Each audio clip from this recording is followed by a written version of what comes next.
সম্মানিত দর্শক শ্রোতা, আমরা এখন মেট্রোপলিটন ম্যাজিস্ট্রেট কোর্টের সামনে রয়েছি, যেখানে অকালপ্রাপ্ত নায়ক সালমান শাহর বিচারের দাবিতে তারা কিন্তু আবারও কোর্টের সামনে এসছেন। এখানে এই যে সালমান ভক্তদের দেখতে পাচ্ছি, বিচার চাই। যা হোক, এখানে তারা এক প্রকার মানববন্ধন করছেন। আজকে একটি হেয়ারিং ছিল, যেটি অর্থাৎ রমনা থানাকে যেই দায়িত্ব দিয়েছিলেন সেটিরই পরবর্তীতে সিআইডিতে চলে গিয়েছে মামলাটি। তো যা হোক, আজকে কী হলো একটু জানবো। এখানে সালমান ভক্ত রয়েছেন, একটু যদি বলতেন আসলে কি হয়েছে আজকে। আজকে হচ্ছে মানে তদন্ত চলতেছে, 15 তারিখের আগ ছাড়া বোঝা যাবে না তদন্ত কি বললো বা ওনারা কি দাখিল করলো সামনে আমাদের। আর একটা ডেট দিবে হয়তো বা কিছুক্ষণ পরে ডেটটা জানা যাবে, এখনো ডেট পাই নাই আমরা।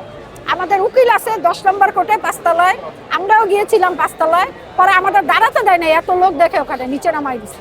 কি মনে হচ্ছে? আমরা এখানে এইভাবে আসতেছি অনেক বছর, বহু বছর, আরো আসবো ইনশাল্লাহ, যদি বেঁচে থাকি, হায়াত থাকে আসতেই থাকবো। দেখি এটা কি হয়, শেষ দেখেই ছাড়বো শেষ অবধি। এত বছর ধৈর্য ধরছি, আরো ধৈর্য ধরতে পারবো না? পারবো, তবে সবকিছুরই একটা শেষ আছে, যার শুরু আছে তার শেষও আছে। না হবে না, কি মনে হয় আসলে এটা হয়ে গেছে কেন জানেন? এটা কিন্তু ওনারা যেভাবে পলায় আছে গা ঢাকা দিয়ে, আর যেইগুলো আমাদের সাক্ষী প্রমাণ, যে আলামত আছে হত্যাকাণ্ডের, এটা তো হত্যাকাণ্ড, সারা বাংলাদেশ বাসে জেনে গেছে হত্যাকাণ্ড। এত বড় একটা 20 তারিখে আমাদের যে জজ সাহেব 2 ঘন্টা পৃষ্ঠা পড়ছে। উনি যদি হত্যাকাণ্ডের আলামত নাই পাইতো তাহলে কি আমাদের হত্যাকাণ্ড মামলা করার অনুমতি দিত? কোনোদিনও দিত না। আদালত কারো কথাই চলে না, আদালত প্রমাণের ভিত্তিতে চলে। আর স্বামীরা খুন করছে বলে স্বামীরা পলায় রয়েছে। আপনারা এই নিউজের মাধ্যমে আমি বলে দিলাম, স্বামীরা পলাতক। কেউ যদি খুন না করে সে কোনোদিনও পলা থাকবে না, স্বামীরা পলাতক। বড় ধরনের ক্রু অবশ্যই কাজ করছে। এখানে মামলা যে 2 নম্বর আসামি, উনি হলেন আজিজ মোহাম্মদ ভাই। উনি বাংলাদেশ অলিম্পিক কোম্পানির মালিক, আপনারা জানেন। উনি হলেন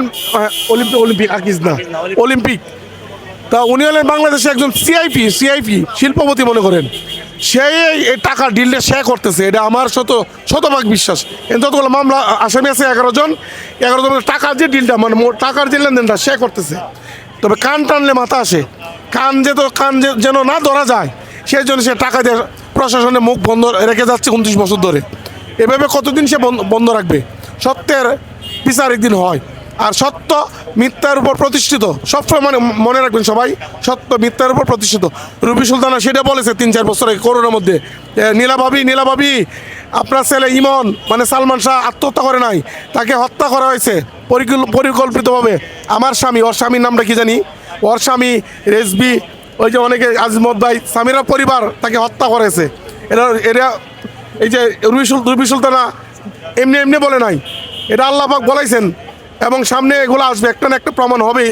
শুনেন, চুর যখন চুরি করে কোনো না কোনো প্রমাণ রেখে যায়।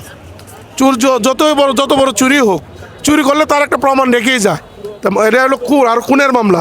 এটা তো প্রমাণিত হয়েই গেছে যে সালমান শাহ আত্মহত্যা করেনি, তাকে পরিকল্পিতভাবে হত্যা করা হয়েছে, এটা প্রমাণিত হয়েছে। নভেম্বর মাসে 20 তারিখ কোর্টে রায় দিয়েছে। সেই কোর্টে রায় দেওয়ার পরেও এই যে রমনা থানা ওসি সাহেব, উনি কেন আসামি অ্যারেস্ট করে নাই? ওনার কাছে আমার প্রশ্ন, আপনি আসামি কেন অ্যারেস্ট করেন নাই? আপনি কেন অ্যারেস্ট করেন? কী কারণে? আপনি কোন বইয়ে, কার বইয়ে অ্যারেস্ট করেন নাই? আপনি অ্যারেস্ট করে কোর্টে দিবেন। ওরা যদি আসামি না হয় থেকে ওরা কিছু খালাস পাবে, আর আসামি হয়তো ওদের ফাঁসি হবে।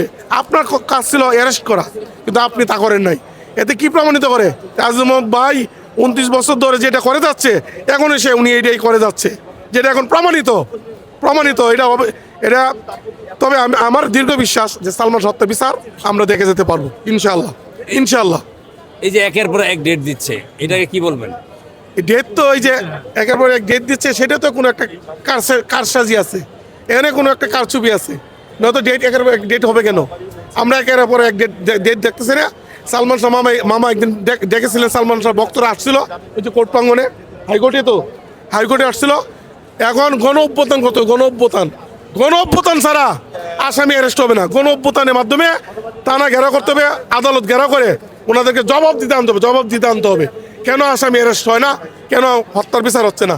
জজ সাহেবকে প্রশ্ন করতে হবে যে আপনি রায় দেওয়ার পরেও ওসি সাহেব কেন আসামি ধরে না? এটা ওনাদেরকে জবাব দিতে আওতায় আনতে হবে, নয়তো বিচার আমরা পাবো না। আরো আসামি বলতেছে ওগুলা স্বামীরা প্যানেলের এই 17 জন ডন আছে এর মধ্যে, ডন তো গান গাইতেছে, ডন এরিয়াতে ব্যাংশুয়ের গান গায় বর্তমানে, আয়ুব বাচ্চুর গান গাইতেছে ডনে, আয়ুব বাচ্চুর শূন্য জায়গা ডনে বয়ে বয়ে গান গায়ে পূরণ করতেছে, বুঝছেন? এখন আর কি বলবো, আর কে মানে, আর ওই যে মুস্তাক আবার বিয়ে করলো 13 তারিখে, আমি মুস্তাকের বিয়ের ছবি পাইছি, এরা খালি বিয়েই করে, বুঝছেন? এদের মানে এদের কালচার নেচার হইলো বিয়ে করা, এরা এক বিয়াতে শান্তি না, স্বামীরা চলে গেছে, এখন আবার আরেক মহিলারে বিয়ে করছে। এই মুস্তাক আমাদের 4 নম্বর আসামি। আর রিজভির ব্যাপারে কি বলবেন? আর রিজভি তো আমেরিকায় বসে রয়েছে, বসে বলতেছে আমি এগুলো করি নাই, সেই মানে টাকা খায় আমেরিকা চলে গেছে রিজভি, বুঝছেন? আমেরিকা থেকে জবাব দিতেছে। আচ্ছা, রিজভি যদি আমেরিকা থেকে ইয়ে করে সেটা না হয়, তাহলে রুবি সুলতানা তো, হ্যাঁ, রুবি সুলতানা তো বলছে ইয়েতে বসে, তাহলে সেটা কি নেওয়া যায় না?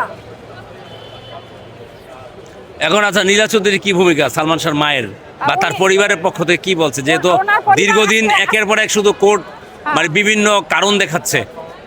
আজকে মামা ইয়েতে মার পরিবর্তে কোর্টে মামা আসে, কোন মামা, আজকে মামা আসে নাই, সম্ভবত আগামী ডেটে আসবে মামা, কারণ 15 তারিখে বোঝা যাবে কি হলো বা কি ইয়ে প্রেক্ষিত।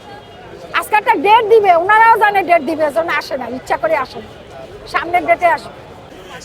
আমি বলতে চাচ্ছি আমরা ন্যায় বিচার যেন পাই। ন্যায় বিচার যতদিন পর্যন্ত না পাবো ততদিন পর্যন্ত আমরা ন্যায় বিচার চেয়ে যাব। এই যে আন্দোলনে আসছি দেখেন না, এই যে আমরা মানববন্ধন করতেছি, আমি সুনামগঞ্জ থেকে আসছি নিজ খরচে। অনেকেই বলে যে এই সালমান শাহ মা নাকি খরচ দিচ্ছে, কেউ সালমান শাহ মার কাছ থেকে খরচ নিচ্ছে না। আমি সুনামগঞ্জ থেকে আসছি নিজ খরচে। এই যে আমার ব্যানার দেখেন, আমার ব্যানার, এটা আমার নিজের বাবার টাকার, অর্থাৎ আমার টাকার, আমার বাবার টাকার হ্যাঁ, ব্যানার, এগুলো কারো কাছ থেকে টাকা নেই, সালমানের পরিবার কাছ থেকেও না, কারো কাছ থেকেও না। শুধু সালমানকে ভালোবাসি বলে সালমান শাহর হত্যার বিচার চাই, চেয়ে যাচ্ছি, চেয়ে যাব ইনশাল্লাহ।